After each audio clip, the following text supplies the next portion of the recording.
Yo, yo, what up? It's your proverbial boy Jeffy here in Central Park, Manhattan. I got the horses in the back. And today I want to talk to you about choosing a long-term romantic partner.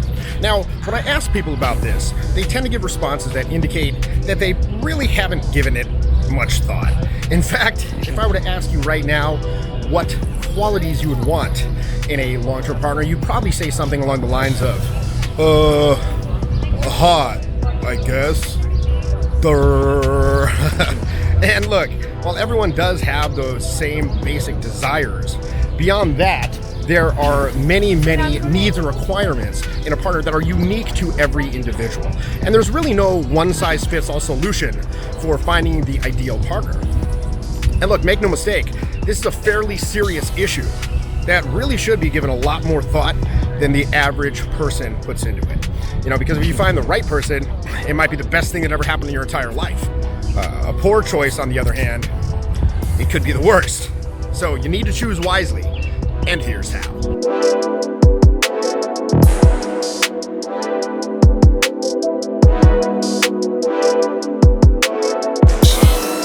So before we dive in here, I just wanted to inform you of my upcoming European tour of glory. That's right, I'm going to be traveling to the wonderful continent of Europe next week. I'm going to be in Stockholm, Sweden. Week after that, I'm going to be in Oslo, Norway, followed by Munich, Germany, and finally ending up in Copenhagen, Denmark. So, if you ever wanted to see me live and you are a member of the amazing European community, now's your opportunity. So, check the link in the description to see the exact dates, and hopefully I'll see you there. So, having said all of that, let me give you a few techniques here that you can employ to kind of be a little bit more discerning, so you can choose your long-term partner in a more intelligent and a more thoughtful way. First off, it's very important that you determine your long-term goals.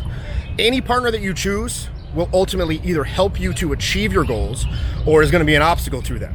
And with so many potential mates in the world, it really doesn't make a whole lot of sense to choose someone that's going to stand in the way of you accomplishing those things that mean the most to you.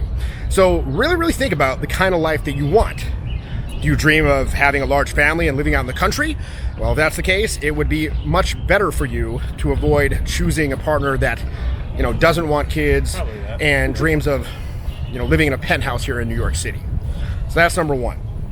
Number two, consider the character traits that you would most admire in a partner. And again, here I'm talking about character traits, not just, physical characteristics like big boobs or whatever. So personally, I've been in a lot of long-term relationships, and that might surprise you if you just know me as this like dating coach guy or whatever that slept with a lot of girls. But during my entire career, as it were, I almost always have had a primary girlfriend. And the majority of those relationships, they lasted a couple of years at least. And lifetime, I've probably had around 10 serious multi-year relationships. And every time that I had a breakup, in the past, I've done an accounting, if you will, where I really kind of stepped back and took a look at what went wrong. Like, where did it go wrong? And obviously it takes two to tango. So first, I'd look at my own culpability in the breakup. Like, where did I screw up? And then I would resolve never to behave that way again in the future.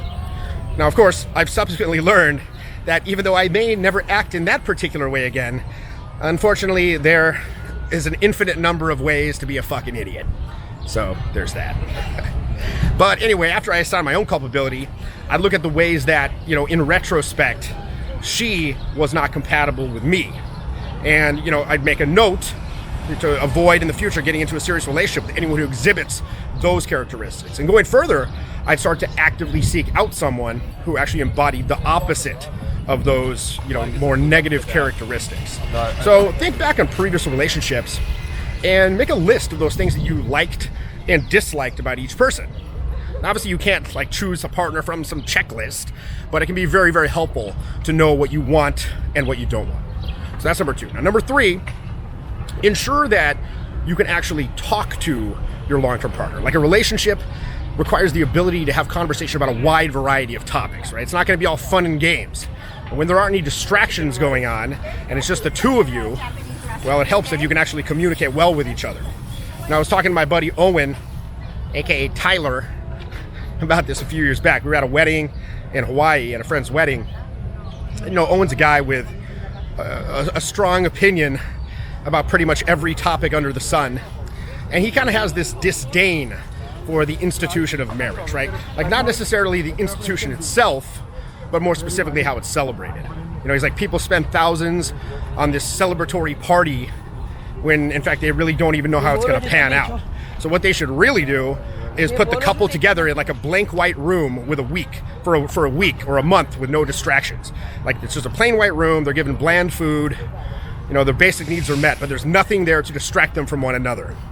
And there's like a red button in the middle of the room that either of them can press at any time to get out. And if they're able to stick in there together and come out of it after a week or month or whatever and still don't hate each other, then they get to have the fucking party.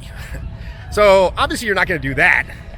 But one way that you can sort of test this out is like take a long road trip with each other. Like long car trips can be very boring, stressful, and they can actually be a great way to test your compatibility. Because if you can't sit in a car together for 10 hours, you might want to rethink your options. And I remember several years ago, I had a girlfriend. She moved to San Francisco from here in New York, and she left her car back east.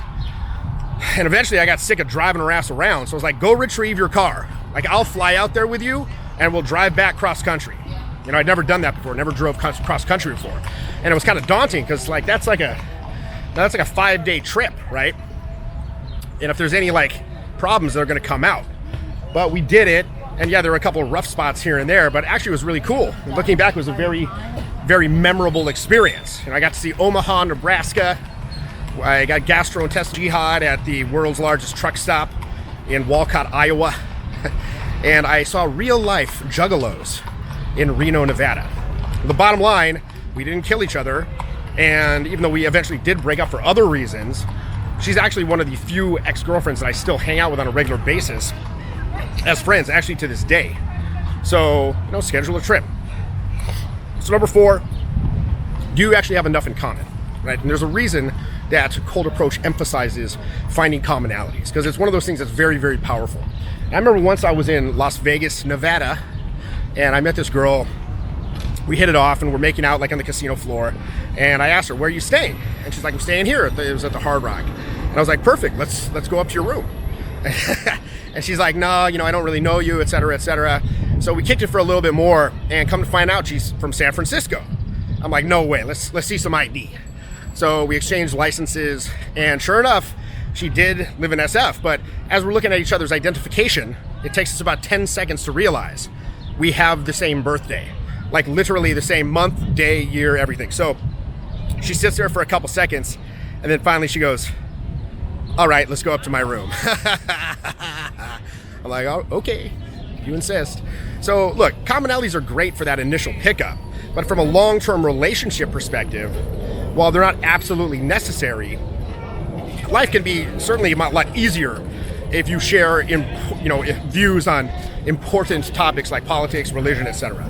You know, and I had several relationships that started out pretty good, but ultimately they couldn't deal with, you know, either all the drama that came from me being this sort of public figure, or we eventually had like fundamental disagreements about what I do for work. So now what I do is I screen for someone who's either like totally ride or die for the cause and believes in it as much as I do, or who simply doesn't care about it at all.